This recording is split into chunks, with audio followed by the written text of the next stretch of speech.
Hello everyone, welcome once again to my YouTube channel Pharma Easy. So today in this lecture video we are going to discuss about tablet manufacturing process. So let's get start. So generally tablet बनाने के 3 common methods हैं. As you can see, number 1 dry granulation method, number 2 wet granulation method and number 3 is the direct compression method. अब इन तीनों methods को एक एक करके हम लोग देख लेते हैं. तो very first one is dry granulation method. Firstly आपको इस नाम का मीनिंग समझना है कि ड्राई ग्रेनुलेशन का मीनिंग है क्या. सो पहला वर्ड ड्राई. ड्राई मीन्स इस प्रोसेस में हम वाटर या किसी भी लिक्विड सॉल्वेंट का यूज़ नहीं करने वाले. Dry means no involvement of solvent. और granulation means in this process we are going to prepare granules first. That is the process granulation. So ये वो process है जिसमें हम granules भी बनाएंगे, कोई solvent को use नहीं करेंगे और finally हम अपनी tablet बनाएंगे. So this method is also known as double compression और pre-compression method.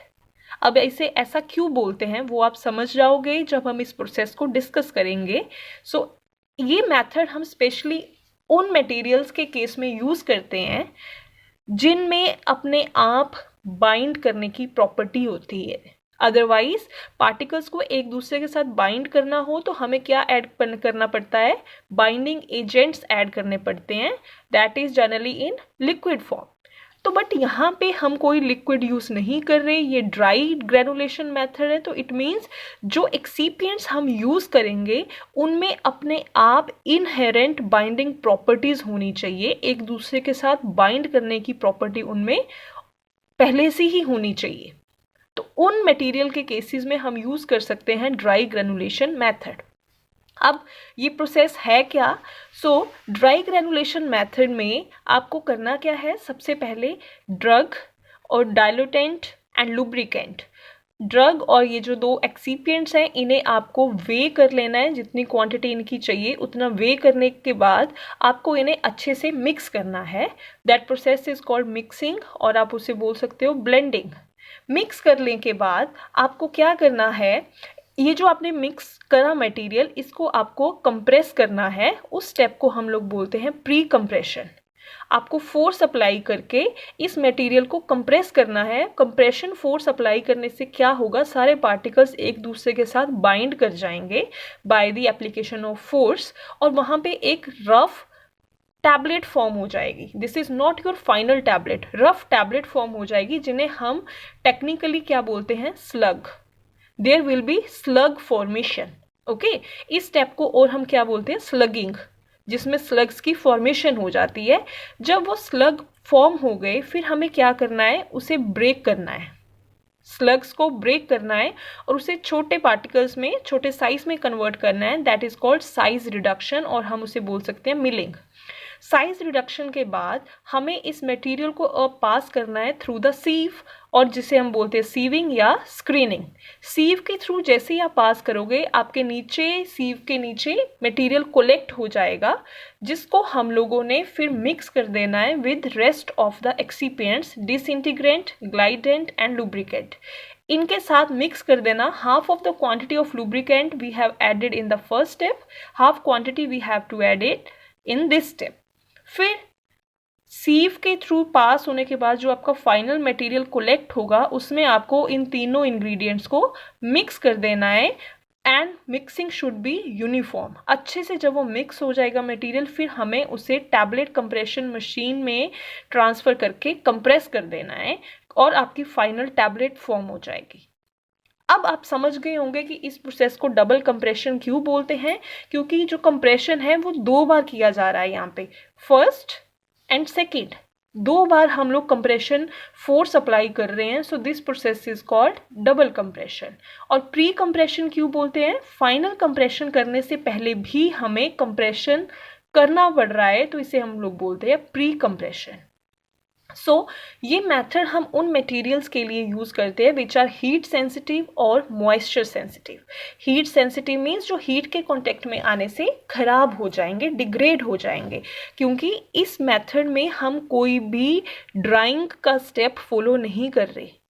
हम कोई हॉट एयर ओवन यूज़ नहीं कर रहे, तो जो हीट सेंसिटिव मटेरियल्स है उनको हम इजीली हैंडल कर सकते हैं in this method.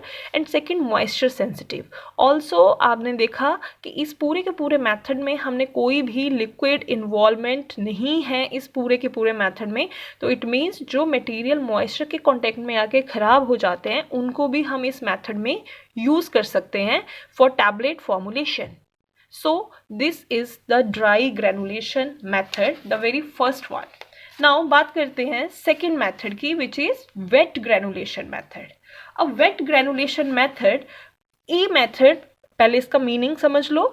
wet means involvement of moisture, कुछ ना कुछ वहाँ पे मॉइस्चर की इन्वॉल्वमेंट है. तो इट मीन्स इस मेथड में हम सॉल्वेंट का यूज़ करेंगे, लिक्विड का यूज़ करेंगे, इसलिए वर्ड यूज़ हुआ है wet. Granulation means again granules will be there. So इस मेथड में जो हम ग्रेन्यूल्स बनाते हैं वो ग्रेन्यूल्स बनाने के लिए हम लोगों को बाइंडिंग सॉल्यूशन ऐड करना पड़ता है. मतलब बाइंडर को आपने सॉल्वेंट में डिसॉल्व किया होगा, उस सॉल्यूशन को ऐड करना पड़ता है, तब जाके पार्टिकल्स हमारे एक दूसरे के साथ बाइंड होते हैं, स्टिक होते हैं. ड्राई ग्रेनुलेशन के केस में पार्टिकल्स में उन मटेरियल में अपनी प्रॉपर्टी है बाइंड करने की, हमें बाहर से कुछ भी ऐड नहीं करना पड़ रहा. बट इस केस में हमें मटेरियल को बाइंड करने के लिए, पार्टिकल्स को बाइंड करने के लिए बाहर से बाइंडिंग सॉल्यूशन ऐड करना पड़ेगा. So as this method involves the use of solvent, hence known as wet granulation method. इसलिए इसे हम लोग बोलते हैं wet granulation method. So इस method के steps क्या हैं वो देख लेते हैं. तो सबसे पहले आपको करना क्या है, drug और bulk enhancer also known as diluent, इन दोनों को आपको वे करना है इन द स्पेसिफिक क्वांटिटी. फिर आपको अच्छे से इन्हें मिक्स करना है.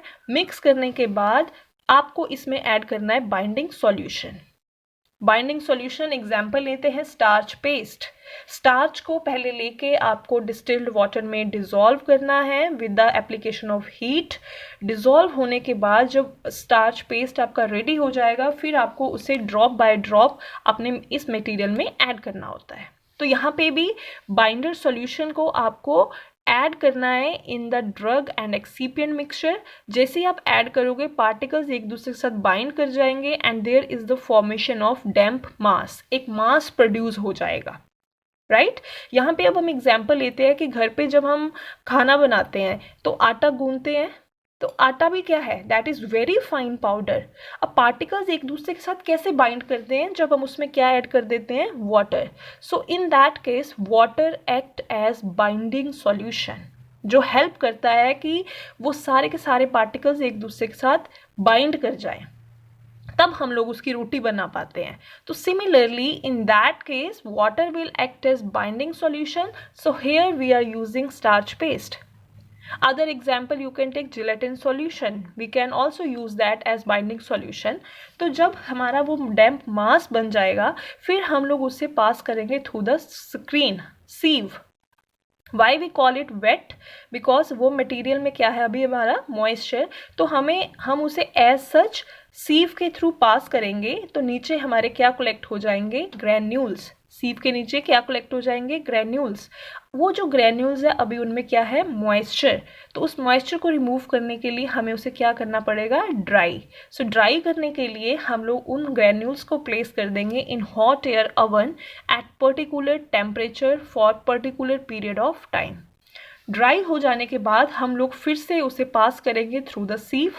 सीव के थ्रू जब आप पास करोगे तो सीव के नीचे आपका फाइनल मटेरियल कलेक्ट हो जाएगा. उस मटेरियल में आप लोगों ने ऐड करना है लुब्रिकेंट, डिसइंटीग्रेंट और ग्लाइडेंट. बचे हुए एक्सीपिएंट्स आप लोग ऐड करोगे और उन्हें अच्छे से मिक्स कर दोगे in this final material. After uniform mixing tablet compression machine में ऐड करोगे और अपनी टैबलेट आप लोग कंप्रेस कर दोगे and you will gate tablet. इस केस में आपको एक बात ध्यान में रखनी है कि लुब्रिकेंट हम फर्स्ट स्टेप में ऐड नहीं करेंगे. Lubricant should be added in this step only. Disintegrant आप फर्स्ट स्टेप में भी ऐड कर सकते हो या यहाँ पे आप ऐड कर सकते हो, ये आपकी चॉइस है. बट लुब्रिकेंट आपको इसी स्टेप में ऐड करना है, not in the first one. And this is the wet granulation method. Now the third one is direct compression method. Direct compression method, as the name indicate, directly material को लेके आपको उसे क्या कर देना है, कंप्रेस कर देना है. ये सबसे सिंपल मेथड है जिसमें नंबर ऑफ स्टेप्स बहुत ही कम है. 2 या 3 स्टेप्स इसमें इन्वॉल्व हैं और कुछ भी नहीं. Like dry granulation, wet granulation, there are number of operations that we have to perform, but in direct compression method only 2 steps are there and you will get your tablet. But इस method में एक special requirement है, वो है requirement of excipient. In this method you cannot use simple type of excipient, you have to use excipients of special grades. एक special grade के जो excipients है वो आपको यूज करने पड़ेंगे इस मेथड के लिए, और वो एक्सीपिएंट्स कॉस्टली होते हैं as compare to normal excipients. Example of such excipients: spray dried lactose, crospovidone, cross caramellose sodium. These are few examples of directly compressible excipients. So ये excipients आपके costly रहते हैं, but direct compression के case में आपको यही excipients को use करना पड़ता है. आप simple excipients यूज़ नहीं कर सकते. अब इस प्रोसेस में रहता क्या है, क्या करना है, आपने ड्रग लेके जितने भी आपके डायरेक्टली कंप्रेसिबल एक्सीपिएंट्स है वो लेके अच्छे से मिक्स करो.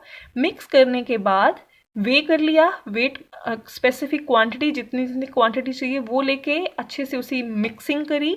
यूनिफॉर्म मिक्सिंग हो जाने के बाद इस मटेरियल को डायरेक्टली आपने कंप्रेस कर दिया in tablet compression machine, you will get the tablet.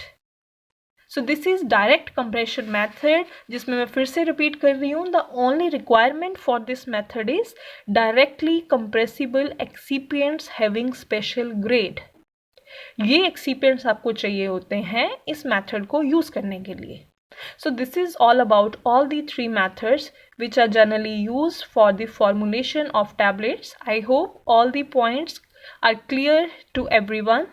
If you have any doubt, you can comment in the comment section, and if you like this video, please like, share and subscribe. Thank you.